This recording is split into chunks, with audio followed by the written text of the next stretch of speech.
Hello student, CG शिक्षा में आपका स्वागत है। मैं कांची के शर्मा ने आज आपको बताऊंगी जीव विज्ञान कक्षा 12वीं में अध्याय 16, जो हमारा अंतिम लेसन है, आखिरी लेसन है, जिसका नाम है पर्यावरणीय मुद्दे, एनवायरमेंटल इश्यूज़। पर्यावरण क्या होता है, इसके पहले हम लोगों ने पारिस्थितिक तंत्र पढ़ा। पारिस्थितिक तंत्र में हम लोगों ने जाना कि पर्यावरण क्या होता है। हमारे आसपास में जितनी भी चीज़ें हैं, हमारे आसपास में जितनी निर्जीव चीज़ें हैं, है ना, और सजीव चीज़ें हैं, ठीक, उनमें उनके जितने भी घटक हैं, सभी घटक को एक निश्चित मात्रा, सभी घटक का एक निश्चित मात्रा होता है, सभी घटक की एक निश्चित अनुपात होती है ना, उस अनुपात को क्या बोलते हैं? पर्यावरण बोलते हैं। अब उसके बाद जो पर्यावरण है हमारा, सजीव जो चीज़ें हैं, चाहे वो पेड़ पौधे हों, जंतु हों, है ना, उन सबको क्या बोलते हैं? पर्यावरण बोलते हैं। उसके साथ साथ निर्जीव चीज़ें में अगर आपके आ गए तो वायु, जल, मृदा, ठीक है, ये सब जो है वो क्या है? पर्यावरण आते हैं। पर्यावरण में भूमि। उसके बाद क्या है कि जो इन घटक को नुकसान करता है, जैसे कि शहरीकरण बढ़ रहा है। शहरीकरण से क्या हो रहा है? जो वन है वो कट रहे हैं, वन जो है वो समाप्त हो रहा है शहरीकरण के कारण। औद्योगिकीकरण के कारण क्या हो रहा है? इंडस्ट्रीज से जो धुएं निकल रहे हैं, जो वाटर, जल निकल रहा है, जो गंदा पानी होता है ना, प्रक्षालन वगैरह का जो गंदा पानी होता है, वो उसको क्या कर रहे हैं हम लोग? समुद्रों में या फिर जलाशयों में डाल दे रहे हैं, जिससे जो स्वच्छ जल है वो क्या हो जा रहा है? गंदा हो जा रहा है। उसके साथ साथ क्या हो रहा है? धुआं निकल रहा है, उससे हानिकारक रासायनिक गैसों वाले जो धुआं निकल रहे हैं, उससे क्या हो रहा है? वो वायु को प्रदूषित कर रहा है। ठीक है, इससे क्या हो रहा है? जो पर्यावरण है, मतलब जो बायोस्फीयर है, उसका जो उसमें जो परिवर्तन हो रहा है, उससे अलग अलग प्रकार के जीवों में जो प्रभाव पड़ रहा है, उसको क्या बोलते हैं? प्रदूषण बोलते हैं। हानिकारक प्रभाव को क्या बोलते हैं? प्रदूषण कहते हैं। अतः पर्यावरण या भूमि, जल और वायु के विभिन्न घटकों के भौतिक, रासायनिक या जैविक गुणों में, भौतिक मतलब उनके आकार में, ठीक है, रासायनिक मतलब उनकी संरचना में, और जैविक मतलब बायोलॉजिकल जो गुण होता है, आनुवांशिक में गुणों में जो परिवर्तन होता है, और अवांछनीय होता है ना, वांछनीय नहीं मतलब लाभकारी परिवर्तन नहीं, हानिकारक जो परिवर्तन होता है, उसको क्या बोलते हैं? वो क्या करता है? जैव मंडलों को दुष्प्रभावित करता है। इसको संयुक्त रूप से क्या बोलते हैं? पर्यावरणीय प्रदूषण या फिर पॉल्यूशन, प्रदूषण कहते हैं। ठीक है, प्रदूषण अब दो प्रकार का हो सकता है। पहला है प्राकृतिक और दूसरा है कृत्रिम। एक वैज्ञानिक थे पर्यावरणीय, जो ईपी ओडम जिनका नाम था, उनके अनुसार पर्यावरणीय प्रदूषण वो होते हैं जो भौतिक, रासायनिक और जैविक रूप से अवांछित परिवर्तन को क्या बोलते हैं? जो मनुष्य और अन्य औद्योगिक क्रियाएं, मनुष्यों के द्वारा जो अन्य औद्योगिक क्रियाएं हो रही है, जैविक दशाएं हो रही है, सांस्कृतिक धरोहर के लिए जो हानिकारक होते हैं, उनको क्या बोलता है? एक साथ पर्यावरण प्रदूषण। एक सुव्यवस्थित पारिस्थितिक तंत्र में विभिन्न घटकों या पर्यावरण में एक प्रकार का संतुलन पाया जाता है। इन संतुलन में अगर घटक में परिवर्तन होने से इनमें हानिकारक परिवर्तन हो रहा है, हानिकारक प्रभाव पड़ रहा है, तो उसको क्या बोलते हैं? पर्यावरण प्रदूषण। और अगर ये हानिकारक प्रभाव बहुत ज़्यादा पड़ रहा है तो इसको क्या करना चाहिए? कम करना चाहिए, और इनका संरक्षण आवश्यक है। इसके लिए क्या बोलते हैं? इसको पर्यावरण संरक्षण बहुत जरूरी है। पॉल्यूटेंट्स, प्रदूषक, प्रदूषण करने वाले जो तत्व होते हैं उसको क्या बोलते हैं? प्रदूषक।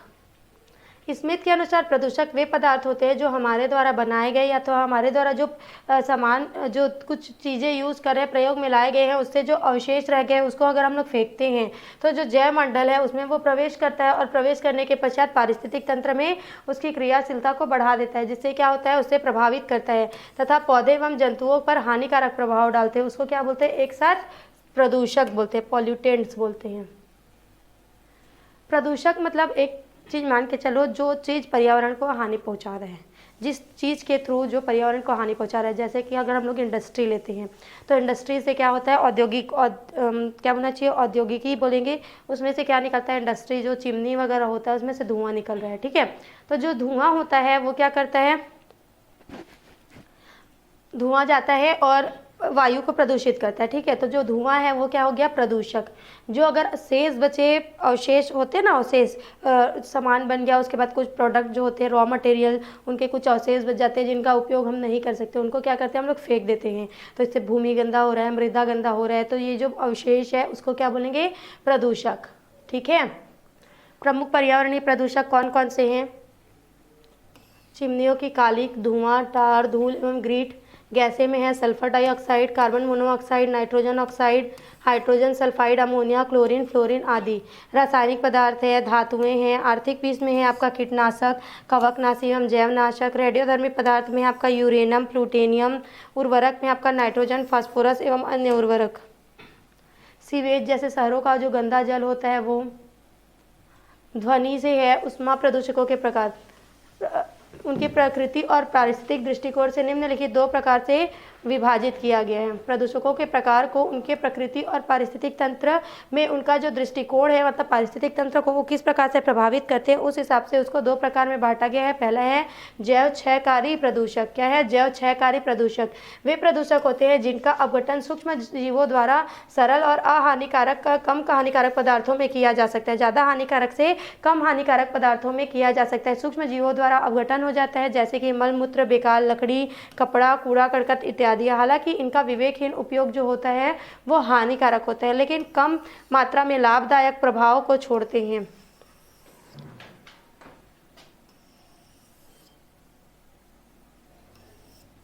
जैसे कि अगर मल मूत्र है, अगर खेतों में डालेंगे तो क्या होगा, वो उपजाऊ शक्ति को बढ़ाता है, लेकिन अगर उसको जल में डालेंगे तो जो स्वच्छ जल है वो प्रदूषित होता है।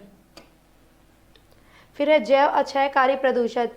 वे प्रदूषक जिनका सूक्ष्म जीवों द्वारा अपघटन या सरलीकरण हम नहीं कर सकते हैं, उनका बहुत कम अपघटन होता है। ये या तो दो प्रकार के होते हैं, जैसे कि है अपशिष्ट पदार्थ और विष। अपशिष्ट पदार्थ वे पदार्थ होते हैं जैसे कि एल्युमिनियम, प्लास्टिक, कांच इत्यादि, जो क्या होते हैं, सरलीकृत नहीं होते। और जबकि विष वे पदार्थ होते हैं जिनका उपयोग हम कुछ न कुछ उद्देश्यों के लिए करते हैं, जैसे कि डीडीटी, पारा, कीटनाशी, कवकनाशी, ये हमारे लिए हानिकारक होते हैं और ये पौधों के साथ साथ खाद्य श्रृंखला में पहुंचकर, फूड चेन में पहुंचकर हमारे शरीर में एकत्रित होते हैं और पर्यावरण को प्रदूषण को बढ़ाते हैं। पर्यावरण प्रदूषण के प्रकार अगर देखेंगे तो उनको प्रदूषित करने वाले कारकों या प्रदूषकों की प्रकृति के आधार पर, उनके वातावरण के आधार पर प्रदूषण निम्न प्रकार के होते हैं: वायु प्रदूषण, जल प्रदूषण, ध्वनि प्रदूषण, मृदा प्रदूषण, रेडियोधर्मी प्रदूषण आदि। वायु प्रदूषण वे प्रदूषण होते हैं जिनमें क्या होता है, गैसें जो होती हैं वो प्रमुख होती है, पृथ्वी का क्षरक आवरण बनाती हैं। ठीक है, इस वातावरण में बिना आग, बर्फ, वायु, बादल, वर्षा एवं तड़ित आदि का उत्पन्न होना संभव नहीं है, क्योंकि इसमें से अधिकांश पदार्थ जो होते हैं वो जीवधारियों के लिए आवश्यक होते हैं। इनके बिना जीवधारियों का जीवन जो होता है वो संभव नहीं है। पृथ्वी के चारों उपस्थित यह वायुमंडल वास्तव में गैसों का एक आवरण है जो ऊर्ध्व रूप से 4 स्तरों में विभेदित है। पहला है क्षोभ मंडल, ये सबसे निचला स्तर होता है और सीमित स्तर होता है। यह नीचे की ओर पृथ्वी, भूमि, समुद्री सतह और ऊपर की ओर क्षोभ सीमा से घिरा रहता है। यह वायुमंडल के इस भाग में ऊंचाई के साथ साथ तापक्रम में कमी आती है। जैसे जैसे हम ऊपर जाते जाएंगे तो तापक्रम में कमी आएगी। वायुमंडल का 80% भाग जो होता है वो क्षोभ मंडल में ही स्थित होता है। फिर है समताप मंडल। 4 प्रकार के मंडल पाए जाते हैं: क्षोभ मंडल, समताप मंडल। समताप मंडल जो होता है वो क्षोभ मंडल के ऊपरी पृथ्वी में होता है, जो 50 किलोमीटर की ऊंचाई तक व्याप्त होता है। इस रेंज में जल वाष्प की मात्रा कम होती है। यहाँ पर ऊंचाई के बढ़ने के साथ तापक्रम में 90 सेंटीग्रेड तक वृद्धि होती है। इसी मंडल में ओजोन लेयर पाया जाता है, जो पराबैंगनी विकिरणों से हमारी सुरक्षा करता है और अवशोषण करता है। फिर है आयन मंडल। यह समताप मंडल के ऊपर 400 किलोमीटर तक की ऊंचाई तक होते हैं। इसको आयन मंडल या ताप मंडल भी कहते हैं। इस मंडल के अनुसार तापक्रम में वृद्धि होती है। तापक्रम में वृद्धि होने से क्या होता है, ऑक्सीजन एवं नाइट्रोजन द्वारा सौर विकिरण के अवशोषण पर निर्भर करता है। फिर है बाह्यमंडल। बाह्यमंडल जो होता है आयन मंडल के ऊपर 400 किलोमीटर से ऊपर का मंडल बाह्यमंडल कहलाता है। वायुमंडल एवं बाह्य अंतरिक्ष के मध्य कोई सीमा नहीं होता है। वायुमंडल जो होता है और बाह्य अंतरिक्ष मंडल होता है उसके बीच में कोई सीमा नहीं होता है। यह विभिन्न प्रकार की गैसें उपस्थित होती है जो कि एक निश्चित अनुपात में पाई जाती है। शुद्ध एवं प्रदूषण रहित वायुमंडल में पाई जाने वाली गैसों का संगठन है nitrogen, oxygen, hydrogen, argon, carbon dioxide, methane और नियॉन। इसके साथ है ozone, carbon monoxide, nitrous oxide, nitrogen dioxide, sulphur dioxide और अमोनिया। इनके प्रतिशत की मात्रा इतनी पाई जाती है हमारे वायुमंडल में। वायुमंडल में जितने भी उनके गैसों को या फिर उनमें मिलने वाले जैसे कि धुएं होती हैं, है ना, धुआं होता है, उसको क्या होता है, वायु का जो प्रभाव होता है, मतलब वायु का जो शुद्धिकरण होता है उसको प्रभावित करता है। उसमें अलग अलग प्रकार की रासायनिक गैसें मिल जाती हैं, जिससे क्या होता है, वायु प्रदूषक हो जाता है, प्रदूषित हो जाता है। वायु में विभिन्न पदार्थों की वह सांद्रता जो मानव या उसके पर्यावरण के लिए हानिकारक होती है, वायु प्रदूषण के अंतर्गत आता है। वायु प्रदूषण जो है सबसे सामान्य और सबसे हानिकारक पर्यावरण प्रदूषण है। इसका प्रमुख कारण मानव की बढ़ती हुई जनसंख्या, औद्योगिकीकरण और नगरीकरण इसका सबसे मेन फैक्ट है। इसके प्रमुख स्रोत कौन कौन से हैं? तो प्रकृति में वायु के प्रमुख स्रोत निम्नलिखित हैं। प्राकृतिक स्रोत है ज्वालामुखी विस्फोट, ज्वालामुखी विस्फोट होता है तो क्या होता है, धुआं निकलता है। फिर है वनाग्नि, जब जंगल में आग लग जाता है तो उससे जो बहुत ज़्यादा धुआं निकलता है उससे वायु प्रदूषित होता है। फिर है परागकण, परागकण जो होता है वो वायु के माध्यम से ही फैलता है, तो बहुत ज़्यादा परागकण अगर वायु में आ गया तो वायु प्रदूषित होती है। कवकों के बीजाणु जो होता है वो भी हवा में उड़ता है। फिर है धूल, मानव जनित स्रोत है औद्योगिकीकरण, इंडस्ट्रीज लगते हैं उसके जो धुएं होते हैं वो वायु को प्रदूषित करते हैं। ऑटोमोबाइल उद्योग, ऑटोमोबाइल उद्योग मतलब होता है आपका जो गाड़ी मोटर बनता है ना, गाड़ी वगैरह बाइक वगैरह जहाँ पे बनता है उससे नाभिकीय परीक्षण से, जितने भी आपके बमों के न्यूक्लियर बम्स जो होते हैं उनके परीक्षण होते हैं उससे, जीवाश्म ईंधन से, एरोसोल्स, पीड़कनाशक और धूम्रपान से मानव जनित स्रोत होता है वायु प्रदूषण के लिए।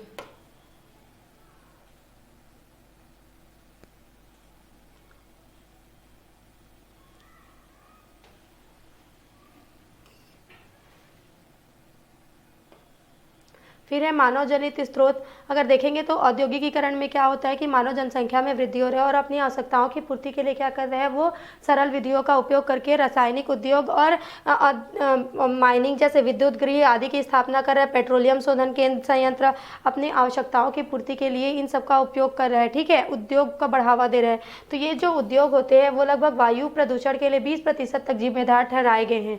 उसके बाद जो स्मोक होता है, बाकी चिमनियों से जो गैसें निकलती हैं, इसके साथ साथ कार्बनिक और विभिन्न अकार्बनिक पदार्थ भी जो निकलते हैं वो क्या होते हैं, जैसे कि CO, CO2, SO2, H2S, NO जो होते हैं, ये सब क्या करते हैं, वायुमंडल में मिलकर क्या करते हैं, उनको वायु को प्रदूषित करते हैं।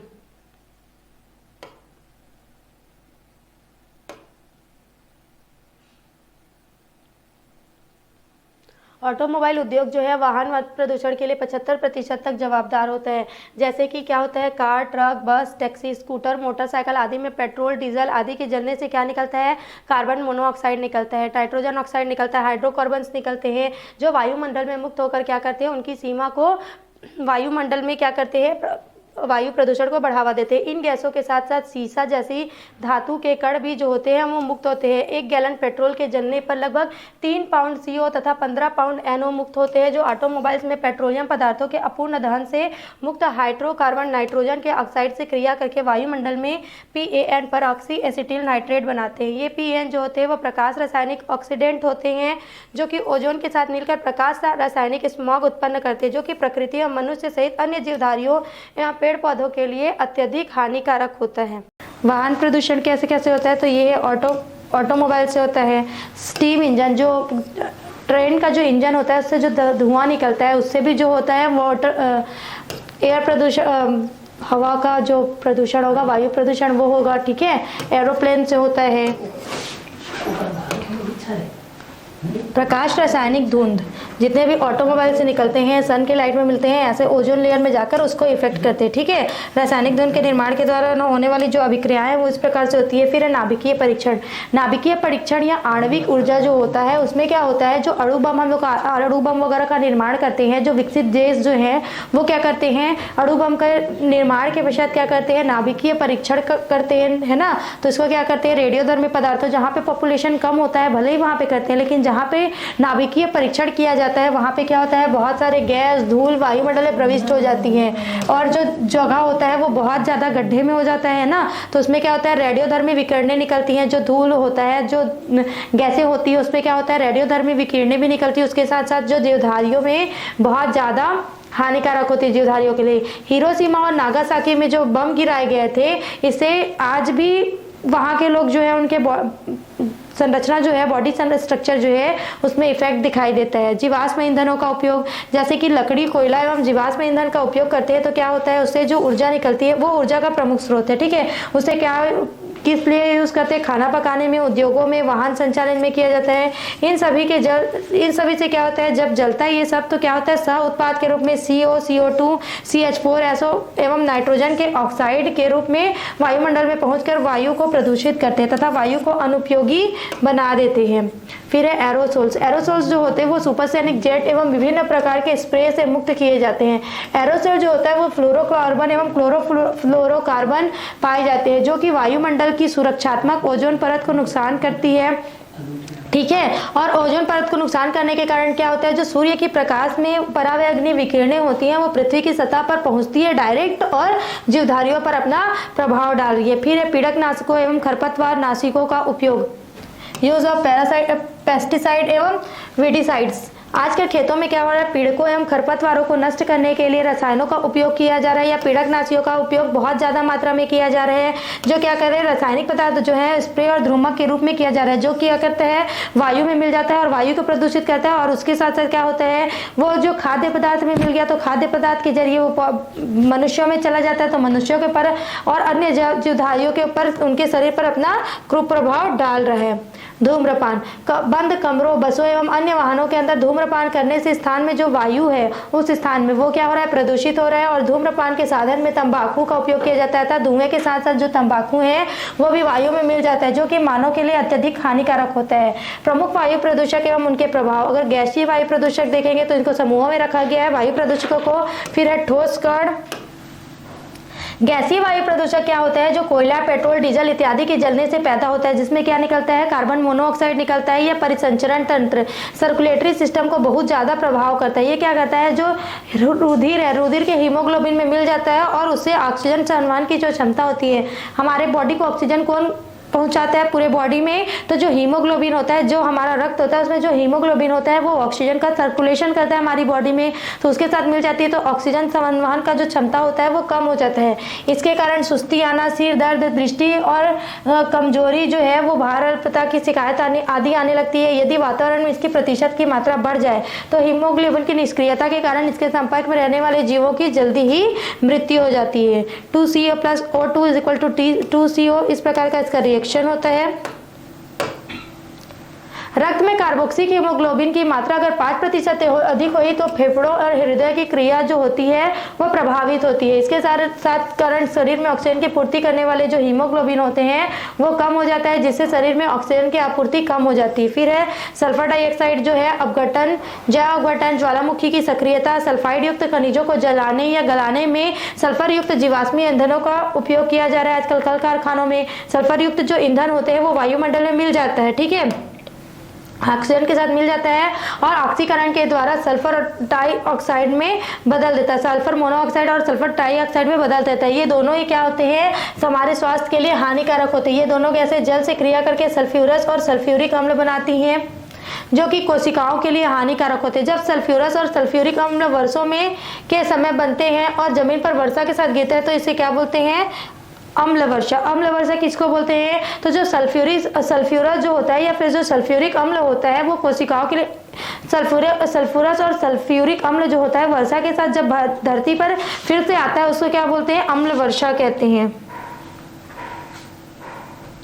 उद्योगों से जो मुक्त होता है सल्फर डाइऑक्साइड वो क्या करता है, ऊपर जाता है, सल्फ्यूरस और सल्फ्यूरिक अम्ल का निर्माण करते हैं और बादलों के साथ मिल जाता है, ठीक है, जो संघनित बादल होते हैं उसके साथ मिल जाता है, जो कोशिकाओं के लिए बहुत ज्यादा हानिकारक होता है जब धरती पर आता है। तो ये क्या कहता है, पौधों की जो सल्फर डाइऑक्साइड होता है वो पौधों की जो वेजिटेटिव ग्रोथ होता है, वेजिटेटिव जो वृद्धि होता है उसको रोक देता है। पौधों की पत्तियां इससे पीली पड़ने लगती है, पौधे में सड़न होता है, बीमारी होना स्टार्ट हो जाता है। ये पौधे जो होती हैं उससे बीमारियों के कारण पौधे जो है वो उन पूरे तरीके से नष्ट हो जाती हैं। इससे जीवधारियों में श्वास की बीमारी होती है, ब्रोंकाइटिस में मनुष्यों में है ना, इन्फ्लुएंजा और निमोनिया का भी शिकायत इसी के कारण आता है। लाइकेन जो है वो ऐसों के प्रति बहुत अधिक संवेदना प्रकट करते हैं, रिएक्शन बहुत जल्दी करते हैं। जिस स्थान पर लाइकेन तेजी से बढ़ रहे हो वहां पर ऐसा नहीं होता है।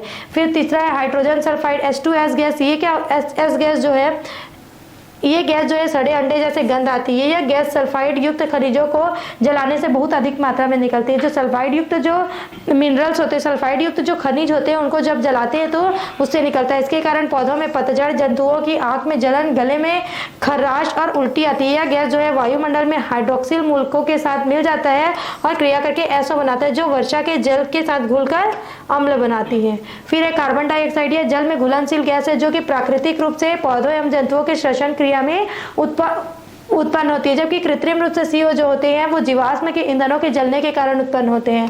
पर्यावरण में CO की सांद्रता में वृद्धि होने से वायुमंडलीय जो तापक्रम होता है उनमें वृद्धि होती है। यह गैस वातावरण में हरितगृह प्रभाव जो ग्रीन हाउस इफेक्ट होता है उसको उत्पन्न होता है, जिसके कारण वायुमंडलीय तापक्रम में वृद्धि होती है। जिसका प्रभाव क्या है कि ध्रुवों में जो बर्फ है, जो पोलर्स में जो बर्फ है ना, बर्फीले वाले जो देश है अंटार्कटिका वगैरह, उसका जो बर्फ है वो क्या हो गया, पिघलने लगा है। इसके साथ समुद्र जल में वृद्धि हो रही है, तल में वृद्धि हो रही है।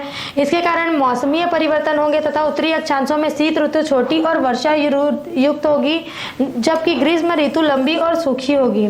फिर है कार्बन मोनोऑक्साइड की मात्रा में वृद्धि से प्रकाश संश्लेषण अधिक होगा और खरपतवारों के उत्पादन में लगभग 30% तक वृद्धि हो जाएगी। नाइट्रोजन वायुमंडल में लगभग 78 से 84% उपस्थित होगा, जैसे कि अभी 78 है तो अब कितना होगा, अभी कितना है 78 लगभग होता है, तो वो लगभग 84 तक हो जाएगा। जैसे कि nitrogen oxide, die nitrogen oxide, nitrogen dioxide, nitrogen trioxide, nitrogen trioxide आदि का निर्माण करते हैं। ये ऑक्साइड जो होते हैं वो घर में नाइट्रोजन गैस के ऑक्सीजन के साथ क्रिया करके इनका प्रमुख जो स्रोत होता है जीवाश्म ईंधन, जैसे कि कोयला, पेट्रोलियम, विभिन्न जो कारखाने होते हैं, वाहन जो होते हैं, उनके ईंधन के रूप में उपयोग किए जाते हैं। इन ईंधनों के जलने से ही नाइट्रोजन के ऑक्साइड उत्पन्न होते हैं।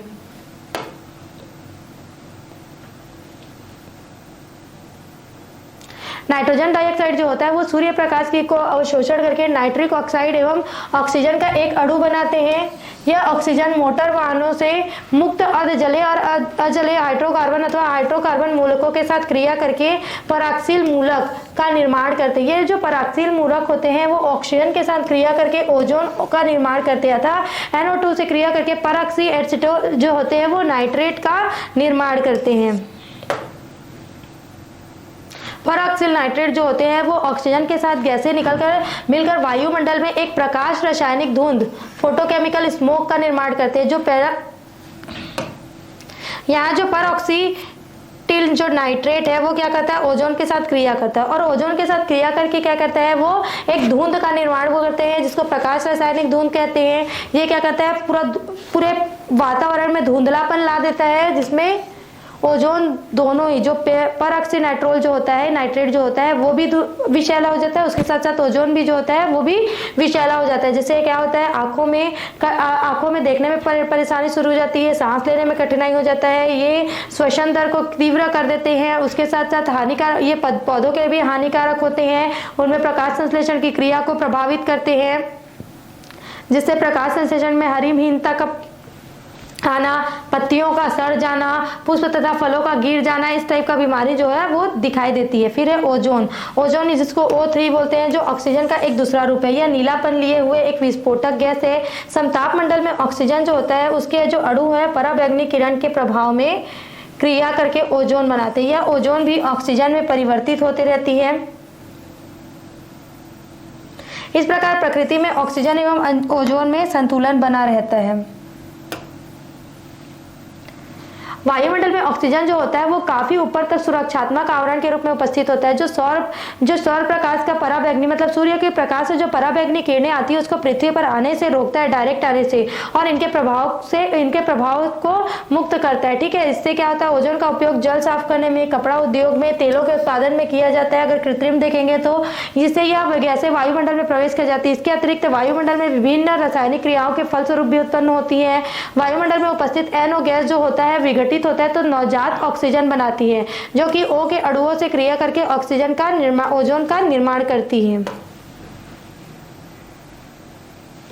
ओजोन जो है वायुमंडल में जीवों के लिए और पौधों के लिए बहुत ज्यादा लाभकारी होते हैं, उसके साथ साथ हानिकारक भी होते हैं। यह अत्यधिक क्रियाशील गैस है जो क्या करते हैं, फेफड़ों को इफेक्ट करते हैं और अगर इसका ऑक्सीकरण करके स्वतंत्र मूलकों का निर्माण करते हैं, जिनके कारण फेफड़ों में घाव हो जाता है। ये मूलक जो होते हैं वो DNA को भी हानि पहुंचाते हैं। जिससे आनुवंशिक परिवर्तन या आनुवंशिक बीमारियां होती है। इसके साथ साथ ये ओजोन का जो परत है वो क्या करते हैं, हमारे सौर मंडल में उपस्थित होते हैं, मतलब हमारे पृथ्वी वायुमंडल में उपस्थित होता है, जिससे सूर्य से आने वाली जो पराबैंगनी किरणें होती हैं उससे रक्षा होता है। ठीक है, फिर है हाइड्रोजन फ्लोराइड। यह ज्वालामुखियों के अलावा कोयला के जलने, भट्टों आदि से निकलता है। इसके अलावा इसका कारण जो है पत्तियों में सड़न आती है, हरी मीनता होती है। ठीक है, इनके इससे प्रभाव से, हाइड्रोजन फ्लोराइड के प्रभाव से जो जंतुओं में अस्थियां होती हैं, हड्डी जो होता है, दांत जो होते हैं और मसूड़े बहुत ज़्यादा प्रभावित होते हैं। फिर है हाइड्रोजन क्लोराइड। यह रासायनिक फैक्ट्रियों तथा कोयला, पेपर, प्लास्टिक और के हाइड्रोकार्बन के जलने और रॉकेट जब छोड़ते हैं तो उसके जो निकलने वाला धुआं होता है उससे निकलता है हाइड्रोकार्बन, जो पौधों के पत्तियों और जंतुओं के आँख और श्वसन के लिए बहुत ज़्यादा हानिकारक परिवर्तन लाता है। ठीक है, फिर है हाइड्रोकार्बन। कार्बन और हाइड्रोजन के यौगिकों को क्या बोलते हैं, हाइड्रोकार्बन कहते हैं, जिसमें इथाइलिन, एनिलीन, मेथेन, तारपीन, मिथाइल आइसोसाइनेट इत्यादि जो है बहुत हानिकारक हाइड्रोकार्बन है, जो कार्बनिक ईंधनों के अपूर्ण दहन, जल में कार्बनिक पदार्थों के अपघटन तथा उद्योगों और वाहनों में ईंधन के जलने से इत्यादि से पैदा होते हैं। इसके कारण पौधे में क्या होता है, पीलापन होता है, पत्तियों में सड़न होता है, कलिका का सूखना, पर्वों का छोटेपन, बाह्य सतह के सूखने इत्यादि बीमारियां होती हैं। जंतुओं में इनके कारण आंख व नाक की म्यूकस ग्रंथियां जो होती है उत्तेजित हो जाती हैं। कभी कभी मनुष्य में इनके कारण फेफड़ों का कैंसर भी हो जाता है। अमोनिया, यह जो है नाइट्रिक अम्ल और अमोनिया के उर्वरकों के निर्माण से उत्पन्न होता है। यह शीत गृहों के रेफ्रिजरेटरों में पैदा होती है। यह पौधों के बीजों को अंकुरण को प्रभावित करती है, जड़ एवं प्ररोह वृद्धि को अपघटित करती है, जंतुओं में सांस लेने में कठिनाई पैदा करती है, जिससे घुटन महसूस होता है। फिर है तंबाकू का धुआं। ये क्या होता है, जैसे सिगरेट, बीड़ी इत्यादि पीने से जो धुआं निकलता है वो होता है जिससे फेफड़ों या मुख का कैंसर पैदा करता है। फिर है ठोस कण या कणीय प्रदूषण। इससे क्या होता है, गैसीय प्रदूषकों के अलावा वायु में छोड़े जाने वाले कुछ कणीय प्रदूषण जो होते हैं वो पहला है फ्लोराइड्स, एल्युमिनियम फॉस्फेट और दूसरा खनिजों के शोधन के दौरान बनते हैं। इनके प्रभाव से क्या होता है, पत्तियां जो होता है वो गिर जाता है और सूख जाता है, दांतों की अस्थियां दुष्प्रभावित होती है। फिर है सीमेंट किल्न। ये सीमेंट फैक्ट्रियों से निकलकर जो धूल होता है वो मिल जाता है वायुमंडल में, है ना, जो पौधों की वृद्धि को हानि पहुंचाता है, उसके साथ साथ मनुष्यों के श्वास में भी परेशानी पैदा करता है। धूल तथा धुएं के कण, ये क्या होता है, जिससे चारों तरफ SO2, H2S, NO आदि चिपक जाते हैं और श्वास के साथ शरीर में पहुंचकर श्वास नली को पूरी तरीके से प्रभावित करते हैं। इसके कारण अस्थमा और फुस्फुसीय बीमारियां जो होती है, पल्मोनरी डिसीज जिसको बोलते हैं, वो हो जाती है। फिर है एरोसोल्स। जो एरोसोल्स मतलब जो वायु में कोहरा होता है वो होता है। ठीक है, उससे क्या होता है, वायुयान जेट वगैरह से जो कोहरा निकलता है या जो धुआं निकलता है उसको बोलते हैं फ्लोरीन युक्त कार्बनिक यौगिक जो है फ्लोरोकार्बन, इसमें मुख्य रूप से पाए जाते हैं। ये वायुमंडल के ऊपर स्थित ओजोन स्तर को प्रभावित करती है और कुछ विकिरणों को पृथ्वी तक पहुंचाने में सहायता करती है, जिसका बुरा प्रभाव जीवमंडल पर पड़ता है। जो सुपरसोनिक वायुयान से भी बड़ी मात्रा में एरोसोल निकलते हैं। वायु प्रदूषण का पौधों पर प्रभाव बहुत ज़्यादा प्रभाव डालता है ना। 60 से 70 का जब दशक था तो यूएसए में कैलिफोर्निया शहर का जो आसपास का इलाका था उसमें 1 मिलियन वृक्ष जो थे वो वायु प्रदूषण के भेंट चढ़ गए थे।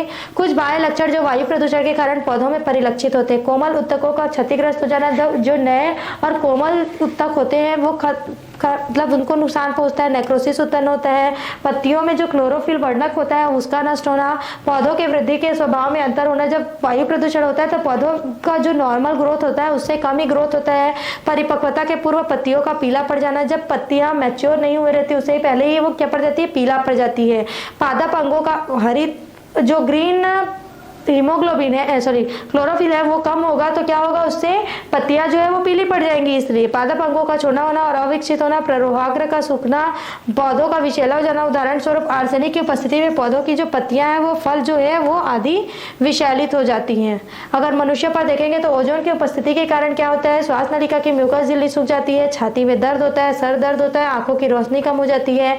N2 के जो ऑक्साइड है वो हृदय रोग, श्वसन तंत्र के रोग, आंखों में जलन पैदा करते हैं। एच के जो ऑक्साइड है, सल्फर के जो ऑक्साइड होते हैं वो श्वसन तंत्र के लिए अत्यधिक हानिकारक होते हैं। पेट्रोलियम पदार्थ के अपूर्ण दहन से जो रसायन उत्पन्न होता है वो कैंसर पैदा करता है। फोटोकेमिकल जो स्मॉग होता है वो सर दर्द, कफ तथा श्वसन तंत्र में जकड़न होता है। हवा में उपस्थित परागकण तथा फंगस जो होता है वो एलर्जी पैदा करते हैं। कपास में रेशे तथा धूल कण दमा और कई प्रकार के श्वसन रोग तथा एलर्जी के लिए उत्तरदायी होते हैं। धुआं जो होता है वो हमारे फेफड़े को प्रभावित करता है। कई प्रकार के हाइड्रोकार्बन जैसे कि पॉलीन्यूक्लियर एरोमेटिक हाइड्रोकार्बन जो होते हैं वो कैंसर उत्पन्न करते हैं। खनिजों में खदान में उत्पन्न धूल जो होते हैं वो ब्लैक लंग डिजीज, एस्बेस्टोसिस तथा सिलिकोसिस उत्पन्न करते हैं। इसका नियंत्रण कैसे कर सकते हैं कि कारखानों को जो धुएं होती हैं उनको शुद्ध करके विशेष प्रकार से शोधन यंत्र लगाने चाहिए। छोटे बड़े सभी कारखानों को नगरों से बहुत ज़्यादा, जहाँ पे पॉपुलेशन होती है, जहाँ पे जनसंख्या होती है, वहाँ से बहुत दूर लगाना चाहिए। वनों की कटाई को रोककर वृक्षारोपण को ज़्यादा ध्यान देना चाहिए। कारखानों में जो कार्यरत कर्मचारी उनका समय समय पर स्वास्थ्य परीक्षण कराना चाहिए। बड़े नगरों में घरों के समीप पौधे लगाना चाहिए क्योंकि पौधे हमारे पर्यावरण को शुद्ध करते हैं, है ना। पौधे क्या करते हैं, पूरे पर्यावरण को शुद्ध करते हैं। अधिक धुआं देने वाले वाहनों को प्रतिबंध लगाना चाहिए, है ना। जो गाड़ी खड़ा रहता है और उसका इंजन चालू रहता है उसको बंद कर देना चाहिए। जो बस अड्डे होते हैं, मोटर गैरेज होते हैं, उसको शहर से दूर बनाना चाहिए। फैक्ट्रियों की चिमनियों को ऊंचा बनाना चाहिए जिससे नीचे की वायु प्रदूषित कम, जो हम लोग जो सांस लेते हैं उनकी जो वो उससे बहुत ऊपर बनाना चाहिए ताकि जो ऊपर का वायु हो वो प्रदूषित हो, है ना, जिससे वो नीचे आते आते कुछ तो शोधित हो जाए। कुछ पौधे में CO का प्रयोग या अवशोषण करते हैं, इस कारण प्रदूषित स्थानों पर इनके जो पौधे होते हैं डॉकस कैरोटा, फेलियोसस क्लोरिस और फाइकस वेरिगेटा को लगाने पर ध्यान देना चाहिए। ठीक इसी प्रकार नाइट्रोजन के ऑक्साइडों से प्रदूषित स्थानों पर पायरस, पाइनस, जूनिपेरस इत्यादि पौधा लगाना चाहिए। गवर्नमेंट ने भी, सरकार ने भी बहुत सारे नियम बनाए इसके लिए प्रदूषकों को पृथक रखने का, है ना। तो इसको क्या कहते हैं, जो प्रदूषित पदार्थ होते हैं, है ना, उसको दूर रखना चाहिए। जैसे कि झोला फिल्टर पर ऐसे प्रदूषक कण जो कि वायुमंडल में जाकर निलंबित हो जाते हैं, उन्हें रोकने के लिए इस विधि का प्रयोग किया जाता है। इस विधि में धुएं के कण को एक छन्नित्र द्वारा अलग कर दिया जाता है। चक्रवात धूल संयंत्रित, साइक्लोन डस्ट कलेक्टर, इससे क्या कहते हैं कि सूक्ष्म जो धूल के कण होते हैं उनको एकत्रित किया जाता है। इस उपकरण में प्रदूषक के कण जो होते हैं युक्त गैसें एक ऐसी मोटी नलिका में घुमाया जाता है जिसके अंदर वायु कुंडलित रूप से स्पाइरली प्रवाहित होता है, ऐसे सर्कल में घूमता है, ऐसा घूमता जाता है। इस यंत्र में क्या होता है, सेंट्रीफ्यूगेशन होने के कारण जो ठोस कण होते हैं वो यंत्र में एकत्रित हो जाते हैं और बाकी लोग जो बहते हैं बाहर निकल जाते हैं। तो धूल के कण रहित वायु जो होता है ऊपर की ओर प्रवाहित हो जाता है, उसको मुक्त कर देते हैं। इस विधि के द्वारा अलग किए गए जो प्रदूषक होते हैं उनको बाद में नष्ट कर दिया जाता है। यह विधि 5 से 20 μm तक व्यास वाले धूल के कणों को लगभग 95% की मात्रा में अवशोषित करने में सक्षम होती है। यह विधि ऐसे संयंत्रों के वायु प्रदूषण को नियंत्रित करने के लिए उपयोगी होती है जिसमें जीवाश्म ईंधनों का उपयोग किया जाता है। इस प्रकार का ये यंत्र होता है। ये है झोला फिल्टर का और ये है चक्रवात धूल नियंत्रक का। फिर है स्थिर वैद्युत अवक्षेपित्र। औद्योगिक कारखानों की चिमनियों से निकलने वाले जो धूम्र कण का आकार होता है वो अलग अलग होता है। तो जिससे क्या होता है, इस प्रकार के अवक्षेपित्र को लगाने से वो धीरे धीरे नीचे बैठ जाता है, ठीक है, जिससे धूल रहित जो कण होते हैं वो ऊपर चले जाते हैं। बाकी जो पदार्थ होते हैं उसको एक सिलेंडर में, मोटा सिलेंडर में रख लिया जाता है जिसको नीचे की ओर ले जाकर उसको क्या करते हैं, निक्षेपित करते हैं। और जो स्वच्छ वायु रहता है उसको बाहर जाने देते हैं। उसी प्रकार नेक्स्ट है फुहार संयंत्र। इस विधि का उपयोग जो होता है वायु में उपस्थित जो हानिकारक गैसें होते हैं और धूल के कण होते हैं उनको पृथक करने के लिए किया जाता है। इस विधि में कारखानों से निकली जो गैसें होती हैं उसको एक लंबे सिलेंडर में प्रवाहित किया जाता है जिसमें लगातार जल की फुहार प्रवाहित किया जाता है। तो गैसों को बलपूर्वक इस यंत्र में प्रवाहित करने से क्या होता है, धुएं जो होते हैं उपस्थित जो कण होते हैं गैस, विभिन्न गैसें जैसे SO2, NH आदि जो होते हैं वो जल में घुलकर वायु से पृथक हो जाते हैं और वायु, शुद्ध वायु जो होता है वो उसको वायुमंडल में प्रवाहित कर दिया जाता है। दूसरा है प्रदूषकों का परिवर्तन करके प्रदूषकों को निष्क्रिय करने पर आधारित होती है। इस विधि में सामान्यतः निम्नलिखित 2 प्रकार का उपयोग किया जाता है। पहला है ऑक्सीकरण, दूसरा है उदासीनीकरण। ऑक्सीकरण में होता है कि प्रदूषकों को ऑक्सीकरण कर देते हैं। उदासीनीकरण में होता है कि अम्लों एवं क्षारों के द्वारा नियंत्रित कर लिया जाता है। फिर नेक्स्ट टॉपिक है आपका जल प्रदूषण। जल जो है हमारी प्रकृति में सबसे ज्यादा मात्रा में पाया जाता है। 75% जो है वो जल ही होता है। कोशिका में भी लगभग हमारा 70% जल पाया जाता है। बाकी अन्य घटक जो होते हैं वो 30% होते हैं। मतलब हम लोग ये मान सकते हैं कि जल के बिना जो हमारा जीवन है वो संभव नहीं है।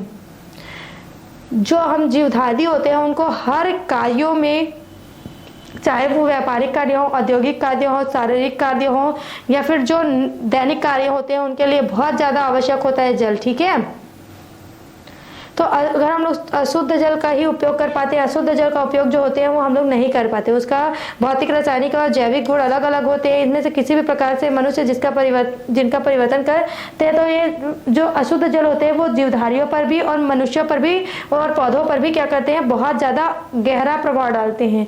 जल प्रदूषण जो होते हैं वो क्या होते हैं कि जो भौतिक, रासायनिक और जैविक गुण में अशुद्ध होते हैं, उनका लक्षण जो होता है वो शुद्ध जल से डिफरेंट होता है, जो पौधों पर, मनुष्यों पर, अन्य जीवधारियों पर हानिकारक इफेक्ट डालते हैं, हानिकारक प्रभाव डालते हैं, जल प्रदूषण कहलाते हैं। ये क्या होता है, कारखानों, शहरों, उद्योगों और कृषि से क्या होता है, जो अशुद्ध जल होते हैं वो शुद्ध जल में मिल जाने से कारण होता है। यह मनुष्य और जीवमंडल के दूसरे जीवों को बहुत ज़्यादा प्रभावित करते हैं। इसके कारण है कि भौतिक प्रदूषण, जितने भी रंग, गंध, घनत्व, स्वाद, गंधलापन जो होता है उसके कारण उसको बोलते हैं भौतिक प्रदूषण। रासायनिक प्रदूषण क्या होते हैं, अम्लीयता, क्षारीयता, पीएच में परिवर्तन होने से जो प्रदूषण होता है, कार्बनिक या अकार्बनिक दोनों पदार्थों के मिल जाने के कारण जो प्रदूषण होता है उसको बोलते हैं रासायनिक प्रदूषण। फिर है जल का जैविक प्रदूषण। जल का जैविक प्रदूषण जो है वो गर्म रक्त वाले जो प्राणी होते हैं, जैसे कि मनुष्य, पालतू एवं जंगली जानवरों के द्वारा उत्सर्जित पदार्थों के कारण होता है। इसके अतिरिक्त जो जल का जैविक प्रदूषण होता है वो विभिन्न प्रकार के जीवाणु, विषाणु, शैवाल, डाइटमस, प्रोटोजोआ, रोटिफस, क्रस्टेशियंस एवं पौधों के द्वारा उत्पन्न टॉक्सिन्स के कारण भी होता है। जल का प्रकार्यात्मक प्रदूषण जो होता है, अगर फिजियोलॉजिकली पॉल्यूटेंट्स देखेंगे तो इसके कारण रासायनिक कारकों जैसे कि chlorine, sulphur dioxide, hydrogen sulphide, phenols, mercaptans एवं हाइड्रोक्सी बेंजीन के कारण होता है। जल के स्रोतों के आधार पर जल प्रदूषण अलग अलग प्रकार के होते हैं, जैसे कि भूमिगत जल प्रदूषण, सतही जल प्रदूषण, झीलों और तालाबों का जल प्रदूषण, नदियों के जल प्रदूषण और समुद्री जल प्रदूषण। जल प्रदूषण के स्रोत और उनके प्रभाव। जल, स्वच्छ जो जल होता है उसको मुख्यतः जो घुलित लवण जैसे कि क्लोराइड, कार्बोनेट, बाइकार्बोनेट और सोडियम जो होते हैं, सोडियम, मैग्नीशियम, जितने भी रासायनिक पदार्थ होते हैं वो स्वच्छ जल में मिल जाने से कारण उनमें घुल जाते हैं, और उनमें घुल जाने के कारण क्या होता है, प्रदूषित हो जाता है। सल्फर युक्त भारी धातुएं जैसे कि हाइड्रोकार्बन, पेट्रोलियम का पदार्थ जो जल में घुल जाता है। इसके अलावा क्या क्या होता है, कीटनाशी जो होता है, पीड़कनाशी, कवकनाशी, रासायनिक खाद जो होते हैं वो भी जल में घुल जाते हैं, तो जल प्रदूषित होता है। इसका सबसे बड़ा खतरा जो है वो मानव समुदाय में है। क्यों? क्योंकि अगर 1991 का खाड़ी युद्ध अगर देखेंगे तो जिसमें हजारों टन पेट्रोलियम पदार्थ को समुद्री जल में विभिन्न जल पोतों के आक्रमण के कारण मिला दिया गया था, जिससे समुद्र का जल बहुत ज्यादा प्रदूषित हुआ था। इससे समुद्री जीव जंतु थे वो भी सर्वाइव नहीं कर पाए थे, वो भी मर गए थे।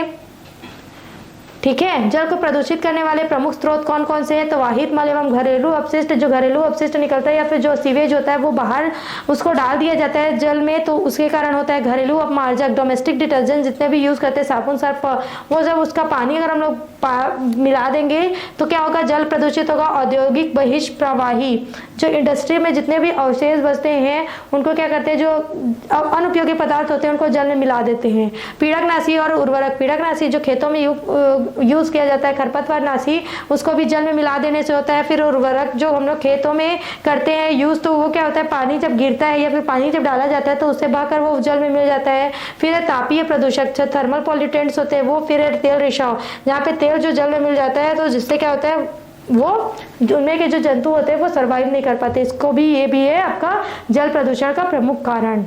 वाहित मल एवं घरेलू जो अपशिष्ट होते हैं उनको क्या करते हैं, बाहर निकालते हैं और उसको उनमें जो खनिज एवं कार्बनिक पदार्थ पाए जाते हैं। ठीक है, उसमें क्या होता है, ऐसा विलयन होता है जिसमें प्रायः जैव विघटन होता है, योग्य प्रदूषक होते हैं, मानव पल होता है, उसमें जंतु अपशिष्ट होते हैं, विभिन्न प्रकार के कार्बनिक पदार्थ जैसे जिसमें कि कार्बोहाइड्रेट्स होते हैं, यूरिया होते हैं, या कार्बनिक लवण जैसे कि सोडियम, पोटेशियम, कैल्शियम और फॉस्फेट तथा नाइट्रेट जो होते हैं वो सब घुले रहते हैं। जैसे कि शहरों से निकला जितना मल मूत्र होता है, कूड़ा करकट होता है, भूमिगत नालियों द्वारा जलाशयों या नदियों या झीलों में प्रवाहित कर दिया जाता है ना। तो इन पदार्थों से जो अमोनिया होते हैं, CO2, नाइट्रेट्स होते हैं, सल्फर होते हैं, वो जल में मिल जाते हैं और इसे प्रदूषित करते हैं।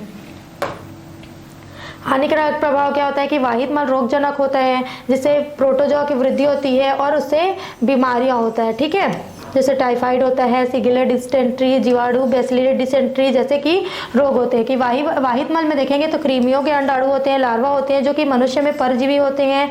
इसके कारण जल में घुलित जो ऑक्सीजन की मात्रा में कमी आती है, जिसके कारण जलीय पौधे और जंतुओं पर हानिकारक प्रभाव पड़ता है। ऑक्सीजन की कमी के कारण जल से दुर्गंध आने लगता है। वाहित मल जल में मिलकर शैवालों की वृद्धि को प्रेरित करते हैं, जिसके कारण जो जल की सतह पर वाटर ब्लूम होता है उसका निर्माण होता है और शैवालों की मृत्यु हो जाती है, जिससे उसका अपघटन होता है और जल में ऑक्सीजन की कमी आ जाती है, जिससे जलीय जंतु और पादप की भी मृत्यु होती है, उनमें भी हानि होता है। इसके अतिरिक्त और भी कई प्रकार के हानिकारक जो है दिखाई देते हैं। फिर है घरेलू अपमार्जक। घरेलू अपमार्जक में जितने भी कपड़े धोने वाले, बर्तन धोने वाले जो पानी होते हैं, नहाने धोने में जितने, उसमें क्या होता है कि जल में फॉस्फेट, नाइट्रेट, अमोनियम के यौगिक, एल्कीन, बेंजीन, सल्फोनेट इत्यादि जो होते हैं वो जल में मिल जाते हैं और इसे प्रदूषित करते हैं। ABS अनिम्नीकरण होने के कारण जल में एकत्र हो जाता है और जीवमंडल को प्रभावित करता है। फास्फोरस और नाइट्रेट के जो जल होते हैं वो शैवालों की वृद्धि को प्रेरित करते हैं। शैवालों की मृत्यु के बाद अपघटन के कारण जल में दुर्गंध पैदा होती है और ऑक्सीजन की कमी हो जाती है। कुछ शैवाल विषैले पदार्थ को स्रावित करते हैं, जिस कारण इसका जल का उपयोग जो होता है वो उसका करने से मनुष्य और जंतुओं पर बहुत हानिकारक प्रभाव पड़ता है। औद्योगिक बहिष्प्रवाही जो होता है और इंडस्ट्रीज होते हैं, जो औद्योगिक क्षेत्र होता है उससे जो अपशिष्ट पदार्थ निकलते हैं, जिसमें से पारा, तांबा, जस्ता, अम्ल, क्षार, फिनॉल आदि जो होते हैं, साइनाइड होते हैं, फेरस, लवण, सल्फाइड, बहुत सारे कीटनाशी होते हैं, अन्य विषैले पदार्थ होते हैं जिनको जल में मिला देने से क्या होता है, जल प्रदूषित हो रहा है। फिर है शक्कर उद्योग, डिस्टिलरी, डाइनिंग, टैनरीज, उर्वरक उद्योग सब आते हैं, जिसमें से जो इकाई होता है और छेपट जो होते हैं, अक्षेपित अनुपयोगी पदार्थ होते हैं, उनको क्या करते हैं, जल में डाल देने से जल जो होता है वो घातक हो रहा है। इसका हानिकारक प्रभाव क्या है कि मेथिल मार्केप्टॉन जो है एवं पेंटाक्लोरोफिनॉल जो है उसमें क्या होता है, जल में सूर्य का प्रकाश जो होता है उसको रोक देता है अंदर जाने से, जिससे जलीय जो पौधे होते हैं उनकी वृद्धि की दर कम हो जाती है। जल में पानी की मात्रा अधिक होने से क्या होता है, जो जल में उपस्थित जीव होते हैं वो श्वसन नहीं कर पाते, जिससे उनकी मृत्यु हो जाती है। औद्योगिक बहिष्प्रवाही से क्या होता है, आर्सेनिक निकलता है, लेड निकलता है, साइनाइड निकलता है, जिससे मनुष्य में वो जल का उपयोग करने से मनुष्य के मस्तिष्क की कोशिकाएं नष्ट हो जाती है, जिसके कारण पागलपन और कोमा जैसी बीमारियां आ रही है। कॉपर, जिंक आदि के कारण उल्टी, कोमा, हाइपरटेंशन, यूरेमिया जैसे रोग हो रहे हैं। फिर है पीड़कनाशक। कृषि कार्य और शहरों में बहुत ज़्यादा जैसे शहरों में DDT का प्रयोग किया जा रहा है, खेतों में कीटनाशक या फिर उर्वरकों का प्रयोग किया जा रहा है, जिससे वर्षा के साथ जब वो जल स्रोतों में जाकर मिलती है तो क्या करता है, जो जल स्रोत में जो जीव होते हैं या फिर पौधे होते हैं उनकी मृत्यु हो जाती है, जिससे उनकी जो मात्रा है, उनकी जो मात्रा होनी चाहिए जो जल को स्वच्छ रखने के लिए आवश्यक होती है वो खत्म हो जाती है। उसके साथ जो जल होता है वो हानिकारक होता है। अगर DDT वाला युक्त जो पानी है हमारे बॉडी में पहुंचता है तो तंत्रिका तंत्र और जनन ग्रंथियों को प्रभावित करता है। इसी प्रकार अगर शाकनाशी जो हर्बिसाइड्स होते हैं, खरपतवारनाशी होते हैं, जैसे कि 2,4-D और 2,4,5-T जो है वो पौधों के माध्यम से शरीर में पहुंचकर चर्म रोग और दूसरी विकृतियां पैदा करती हैं। उर्वरक जो है वो भी वर्षा के जल के साथ पहुंच जाते हैं, जिससे हमारी बॉडी में बहुत सारे तकलीफ जो है, बहुत सारे रोग जो है वो आते हैं। श्वसन तंत्र, संवहन तंत्र में बहुत बुरा असर प्रभाव पड़ता है।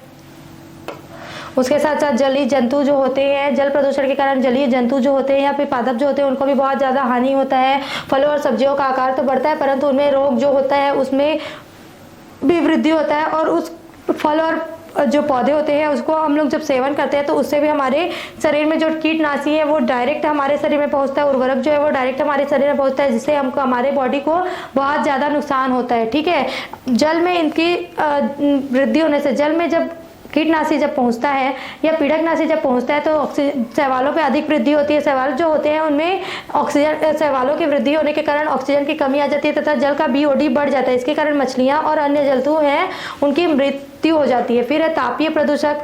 इसमें क्या होता है, परमाणविकीय, नाभिकीय और तापीय ऊर्जा संयंत्र के जो अपशिष्ट पदार्थ होते हैं उनमें बहुत ज़्यादा जहरीला विषैला पदार्थ होता है। वो जब जल में उसको मिला देते हैं जिसके कारण जल का तापक्रम में वृद्धि हो जाती है ना। तापक्रम में वृद्धि होने से 2 समस्याएं उत्पन्न होती है। कौन कौन सा, कि जैविक क्रियाएं जो होती है उनके दर में वृद्धि होती है जिसके कारण घुलित ऑक्सीजन की मांग बढ़ जाती है। और जल तापक्रम में वृद्धि होने के कारण जो घुलित ऑक्सीजन है उनकी मात्रा अगर कम हो जाती है तो जीवों की मृत्यु हो जाती है। तेल रिसाव, जो तेल टैंकर होते हैं उसका रिसाव होता है, तो समुद्र के बीच में पाया जाता है तेल, है ना। तो जो तेल समुद्री जल में प्रदूषण का एक प्रमुख कारण होती है। समुद्र में तेल का रिसाव जाता है, तेल टैंकरों से रिसाव, नेवल ऑयल ट्रांसपोर्ट का समय दुर्घटना, और समुद्री किनारों पर स्थित जो तेल के कुएं हैं उसमें तेल का बहाव हो जाता है, जिससे तेल और पानी तो कभी नहीं मिल सकता, लेकिन क्या होता है कि उसके बीच एक लेयर बन जाता है। तो जो समुद्र में सूर्य का प्रकाश आ रहा है, जिससे जो बाकी जीवधारी हैं वो क्या कर रहे हैं, ग्रहण कर रहे हैं, तो उससे क्या होता है, ऑक्सीजन की कमी होती है, प्रकाश संश्लेषण कम होता है, जिससे जल प्रदूषित हो रहा है ना। जल में घुलित ऑक्सीजन की मात्रा में कमी होती है, बीओडी में वृद्धि हो जाती है, जैसे कि बायोलॉजिकल ऑक्सीजन डिमांड में वृद्धि हो जाती है, शैवालों की संख्या अवांछित वृद्धि हो जाती है, जलीय तंत्र का यूट्रोफिकेशन होना, जलीय बायोटा का अयंत्र चले जाना, जल के भौतिक और रासायनिक गुणों में परिवर्तन आना, जल में गैसों की विलयता में कमी, जल में रोगजनक जीवों की सक्रियता में वृद्धि होना, जिसके कारण जलीय जंतुओं में विभिन्न प्रकार के रोग हो जाते हैं। जल प्रदूषण का मापन कैसे करते हैं, तो बीओडी के रूप में किया जाता है। बीओडी वो है जिसमें ऑक्सीजन की मात्रा को जो 1 लीटर जल में उपस्थित सूक्ष्म जीवों के लिए हानिकारक पदार्थ की मात्रा जो होती है वो कैसे होती है उसके आधार पर किया जाता है। बीओडी जो होता है जल में घुलित ऑक्सीजन से प्राप्त होता है। स्वच्छ पीने वाले जल के लिए बीओडी का मान 1 ppm होना चाहिए। बीओडी के अनुसार ऑक्सीजन न मिलने पर सूक्ष्म जीव जो होते हैं वो हानिकारक पदार्थों का अपघटन नहीं कर पाते हैं, तब ये हानिकारक पदार्थ जो है अनाक्षी रूप से अपघटित होते हैं, जिससे पुनः हरित लवक हानिकारक पदार्थ बनते हैं जो बदबूदार गंध निकालते हैं। बड़े शहरों में जल प्रदूषण होने का बहुत ज़्यादा कारण है कि उनमें समस्या विकराल हो रहा है, स्वच्छ जो जल है नहीं मिल पा रहा है, तो पीने के पानी की बहुत ज़्यादा समस्या हो रही है। ठीक है, जैसे कि मध्य प्रदेश, रतलाम, मंदसौर जिलों में स्थित फैक्ट्रियां जो है बहुत ज़्यादा मात्रा में जल प्रदूषण फैला रही हैं। अल्कोहल संयंत्र से भी बहुत ज्यादा मात्रा में जल प्रदूषित हो रही है। गंगा का प्रदूषण, गंगा विश्व की सबसे अधिक प्रदूषित नदी है। यह हिमालय से 4000 मीटर की ऊंचाई से निकली है, जो वहां से निकलकर लगभग 2525 किलोमीटर की दूरी तय करती हुई बंगाल की खाड़ी में समाप्त हो जाती है। इस दौरान इसमें लगभग 27 नगरें, 300 छोटी बड़ी औद्योगिक इकाइयों के अपशिष्ट पदार्थ छोड़े जाते हैं। अकेले वाराणसी के 7 किलोमीटर क्षेत्र में प्रतिवर्ष लगभग 60 लाख लोग स्नान करते हैं। इसके अलावा लगभग 6 करोड़ लीटर वाहित मल प्रतिदिन और 40,000 मनुष्यों का जो राख है, उसके साथ साथ 10,000 व्यक्ति जो है बिना जले शरीर को प्रतिवर्ष गंगा में प्रवाहित कर देते हैं, छोड़ देते हैं। जिससे बनारस में प्रतिवर्ष गंगा नदी में लगभग 60,000 पशुओं के मृत शरीर फेंके जाते हैं, जिसका सर्वेक्षण के अनुसार एक देखा गया है सर्वेक्षण के अनुसार कि 1 लीटर गंगा के जल में सूक्ष्म ऑक्सीजीवों के लिए 9.7 मिलीग्राम ऑक्सीजन की आवश्यकता होती है, जबकि सामान्य दशा में 3 मिलीग्राम प्रति लीटर ऑक्सीजन की आवश्यकता होनी चाहिए। तो गंगा के जल में विश्लेषण के अनुसार इसमें कॉलरा, टाइफाइड, पेचिस इत्यादि के सूक्ष्म जीव बहुलता से पाए जाते हैं। डॉक्टर BS मेहता के अनुसार बनारस के अधिकांश लोगों में पेट की बीमारियों का सामान्य रूप से पाया जाना कोई आश्चर्यचकित वाली बात नहीं है। तो गंगा को साफ सफाई के लिए एक्शन प्लान लिया गया, जिसमें से सबसे पहले 292 करोड़ रुपए की लागत सरकार ने प्राधिकरण के तहत निकाला, जिसमें गंगा में वाहित मल जो है वो नालियों का नवीनीकरण करा, जिससे वाहित मल को अति प्रवाह को रोका गया। वाहित मल के लिए शोधक संयंत्र लगाया गया। नई वाहित मल नालियों के तथा इसके शोधन संयंत्रों की स्थापना की। गंगा के किनारे क्षेत्रों में सैनिटेशन योजनाओं को चलाया गया। जैविक संरक्षण करना प्रारंभ किया गया। गंगा के किनारे पर वनीकरण करना तथा इनके किनारे उचित व्यवस्था करना, औद्योगिक प्रदूषण को रोकना गंगा की जल के शुद्ध बनाए रखने के लिए बहुत आवश्यक है। जल प्रदूषण का नियंत्रण कैसे करते हैं कि प्रत्येक घर में सेप्टिक टैंक का बनाया जाना, शोधन के पूर्व औद्योगिक अपशिष्ट जो है उनको जल में नहीं छोड़ना चाहिए, लोगों को नदी, तालाबों, झीलों इत्यादि में स्नान नहीं करना चाहिए, कीटनाशी, कवकनाशियों इत्यादि के रूप में निम्नीकरण का उपयोग निम्न ज्यादा का उपयोग नहीं करना चाहिए। खरपतवार कीटनाशी का उपयोग पर प्रतिबंध लगाना चाहिए। जल स्रोतों के लिए जल शोधन के पर विशिष्ट ध्यान देना चाहिए। बड़ी बड़ी फैक्ट्रियों में जल शोधन संयंत्र को लगाना चाहिए, जिससे कि इसके द्वारा निकला जो जल होता है वो शुद्ध होने के बाद ही जल स्रोतों में छोड़ा जा सके। नगरों में वाहित मल को आबादी से दूर छोड़ा जाना चाहिए। वाहित मल में कार्बनिक पदार्थों को कम करने के लिए ऑक्सीकरण तालाब या फिल्टर बेड का उपयोग करना चाहिए। समय समय पर जल स्रोतों से हानिकारक पौधों को निकाल देना चाहिए। पशुओं के प्रयोग के लिए अलग से जल व्यवस्था करना चाहिए। ताप और परमाणु बिजली घरों से निकलने वाले जो जल होते हैं उनको ठंडा करके जल में डालना चाहिए, शुद्ध करके। कुछ मछलियां हानिकारक जंतुओं के लार्वा तथा अंडों को खाकर उनकी संख्या को कम करती है। इसे जल स्रोतों में पालना चाहिए, जैसे कि गैम्बूसिया मछली मच्छर के अंडों और लार्वा का भक्षण करती है। जल प्रदूषण नियंत्रण के लिए भारत सरकार ने एक स्थापना की, जिसमें से जल प्रदूषण नियंत्रण के निवारण अधिनियम के अंतर्गत आता है। इसके हर राज्य में शाखाएं भी स्थापित की गई है, जिसमें क्या क्या कार्य किए जाते हैं। तो जल स्रोतों के प्रदूषण स्तर का सर्वेक्षण किया जाता है, औद्योगिक स्त्राव के निष्कासन का परीक्षण और उस पर निगरानी रखा जाता है, प्रदूषित जल के शोधन के उपयोग की खोज की गई है। स्थानीय निकायों को जल प्रदूषण नियंत्रण का सुझाव देना चाहिए। प्रदूषण के प्रति आम जनता में जागरूकता पैदा करना चाहिए।